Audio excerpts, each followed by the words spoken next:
I'm standing on the curb, just across from the house, and I can feel it before I even see it.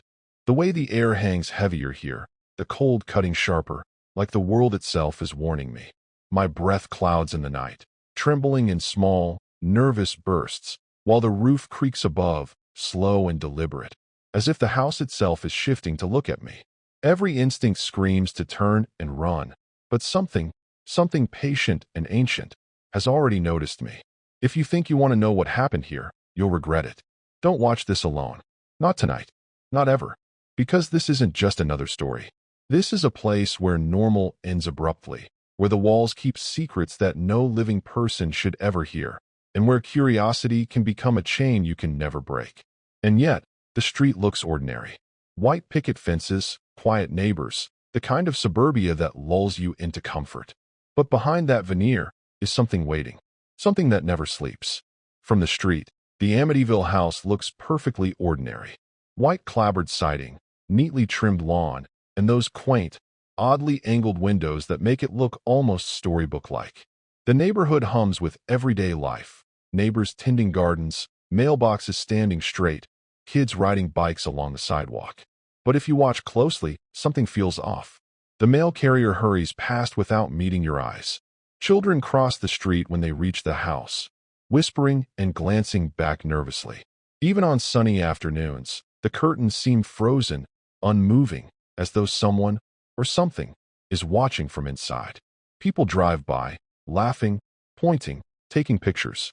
Yet behind those walls, things happen that no one talks about.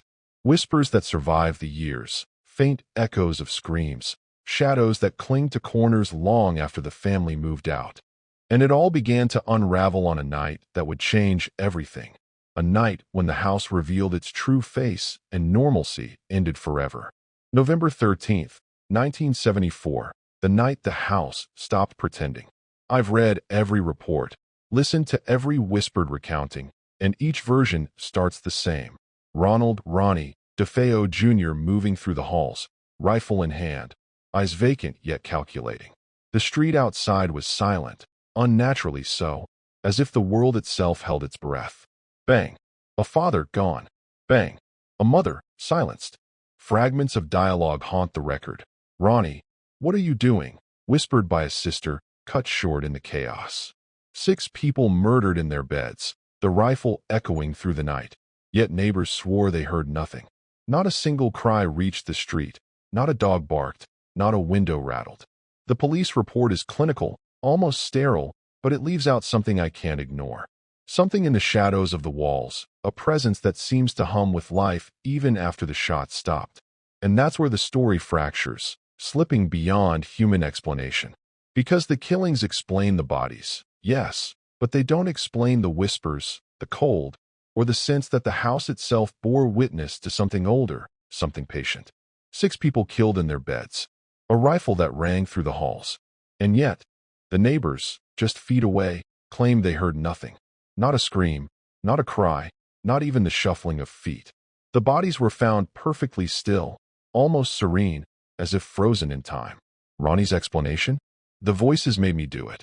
Authorities dismissed it as delusion. But those who've spent time in the house swear the walls hold a hum, a whispering that gets under your skin if you linger too long. The voices weren't just in his head. Something older, something patient, had left its mark, and it didn't end with that night. So what do you think really happened?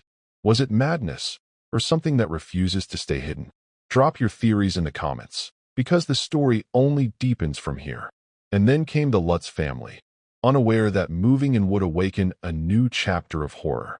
A year later, the house gleamed with fresh paint, polished floors, and the promise of a fresh start.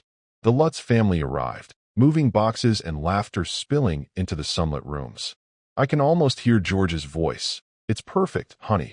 Can you believe we got this place so cheap? Kathy smiled. The children ran ahead, claiming bedrooms, and for a moment, it seemed like any other happy family story. But the house doesn't forget. The priest who came to bless the rooms didn't finish his prayer, leaving mid-ritual, pale and muttering, "Get out."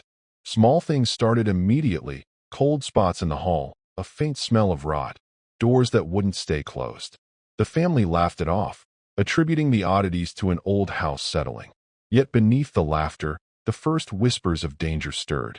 Within 28 days, they would be running for their lives, chased by something patient, something alive within the walls. The cracks in normalcy were small at first, subtle, but the house has a way of testing you, of drawing you into its rhythm. And that's when the small disturbances began escalating into terror. It began slowly, almost innocently. George started waking at exactly 3:15 a.m., drenched in sweat, whispering about voices he couldn't place. Kathy's nights were haunted by dreams she couldn't shake, figures lurking just beyond the light, shapes with faces twisted like nightmares. The children, they weren't afraid. They laughed and played with someone, or something, named Jody. Jody says he wants to play with you too, George. Danny giggled one morning. The way they smiled, innocent yet knowing, sent shivers down anyone who heard it. Then the house began leaving marks of its own. Dark, viscous ooze seeped from the corners of the walls, pulsing as if it had a heartbeat. Some say stress caused it. I say stress doesn't leave hoof prints. Doors slammed by themselves. Objects moved when no one was looking. Each night grew worse, yet the family stayed, trapped between disbelief and the creeping realization that the house had begun to claim them. It was a subtle testing, a patient escalation, and every night brought them closer to the moment they could no longer ignore the terror that lurked just beyond their perception.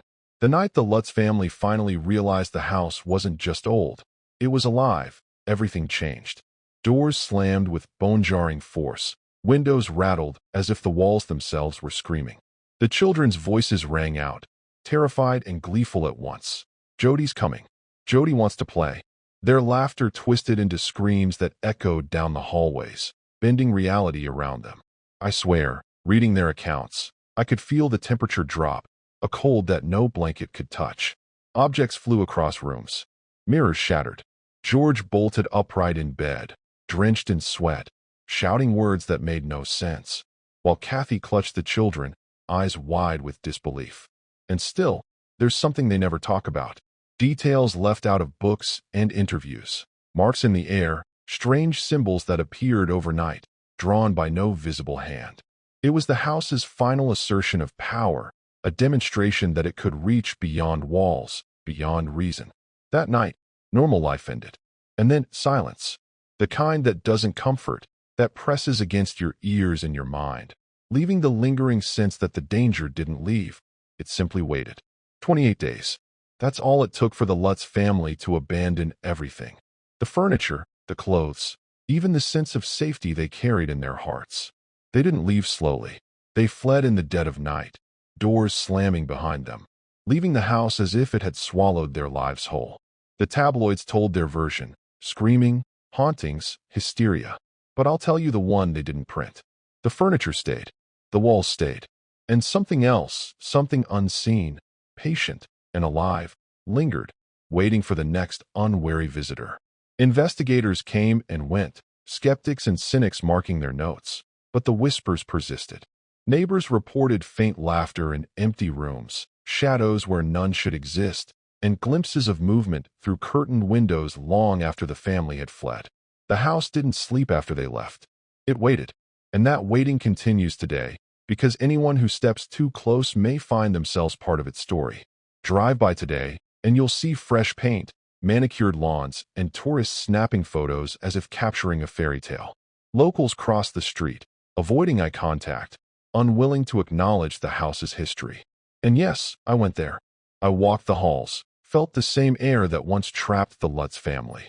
Even after I left, something followed me home, small, intangible, lingering in corners, in shadows, in quiet whispers that didn't belong to me. If you think the story ends here, you're wrong. The house is patient. It watches. It waits. And now, by reading these words, you've stepped closer. The danger is no longer confined to 112 Ocean Avenue. It has reached you, and it will continue its cycle unless ignored at your own peril. I find myself back on the curb, staring at the house, my breath clouding in the cold night air. The windows glint like eyes, patient and unyielding. Don't search for the house. Don't hunt for floor plans. And if you hear your name whispered tonight, don't answer. The Amityville house doesn't forgive curiosity. It waits. It watches. And now, By reading this, you've stepped closer. So tell me, what do you think the house really is? A curse, a spirit, or something older, something that doesn't belong to this world? Comment below, but remember, some doors, once opened, can never be closed.